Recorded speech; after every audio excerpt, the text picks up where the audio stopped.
सियाराम बाबा बुधवार को पंचतत्व में विलीन हो गए। आश्रम के नजदीक ही हिंदू रीति रिवाज से साधु संतों और सेवादारों ने बाबा का अंतिम संस्कार किया। इस दौरान मध्य प्रदेश के मुख्यमंत्री डॉक्टर मोहन यादव भी दोपहर 3 बजे बाबा के आश्रम पहुंचे। सीएम ने बाबा के चरणों में पुष्प अर्पित कर भावभीनी श्रद्धांजलि दी।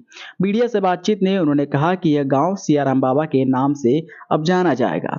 बाबा की कर्मभूमि तेली भट्टान बुजुर्ग आश्रम को पवित्र क्षेत्र बनाएंगे। वहीं बाबा के अंतिम दर्शन के लिए पूरे मध्य प्रदेश से लाखों भक्त खरगोन के तेली भट्टान आश्रम आए थे, जबकि करोड़ों लोगों ने घर बैठकर लाइव दर्शन किए। इस दौरान निमाड़ मालवा सहित देश भर के संत महात्माओं ने भी आश्रम पहुंचकर बाबा के अंतिम दर्शन किए और श्रद्धांजलि देकर मुखाग्नि दी। सियाराम बाबा जी का अपना जीवन सबके लिए प्रेरणादायी रहा है, जो सबके हित के कामना करते थे। उनकी साधना के मार्ग पर हम यहाँ कई सारे भक्तजनों की उपस्थिति बता रही वो किस प्रकार का व्यक्तित्व था। मेरी अपनी ओर से पुनः विनम्र श्रद्धांजलि मध्य प्रदेश सरकार की ओर से इस गांव का नाम सियाराम बाबा की भी किया जाएगा और ये धार्मिक पर्यटन के केंद्र के रूप में विकसित करेंगे। पुनः एक बार बाबा जी का आशीर्वाद।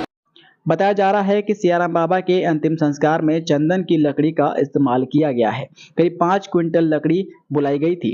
संत रीति रिवाज अनुसार दोपहर 3 बजे बाबा को पालकी में बिठाकर आश्रम से नर्मदा तट तक अंतिम यात्रा निकाली गई, जो करीब 3:30 बजे घाट पर पहुंची। यहाँ चंदन की लकड़ी, गाय के गोबर, सहजी चिता पर बाबा को बिठाया गया। दूध, घी, नर्मदा जल सहित पंचामृत से अभिषेक हुआ। निर्धारित समय 4 बजे संतों ने मिलकर बाबा को मुखाग्नि दी। बाबा के अंतिम संस्कार के दौरान पूरे समय राम नाम का जप किया गया। बता दें कि बुधवार सुबह 6:10 पर 94 वर्ष की आयु में सियाराम बाबा ने आश्रम पर अंतिम सांस ली। 29 नवंबर को बाबा को निमोनिया होने के बाद से ही वो बीमार चल रहे थे। हालांकि डॉक्टरों की निगरानी में आश्रम पर ही बाबा का उपचार किया जा रहा था, लेकिन बाबा ने खाना छोड़ दिया था और सिर्फ थोड़ा थोड़ा तरल पदार्थ ही ग्रहण कर रहे थे।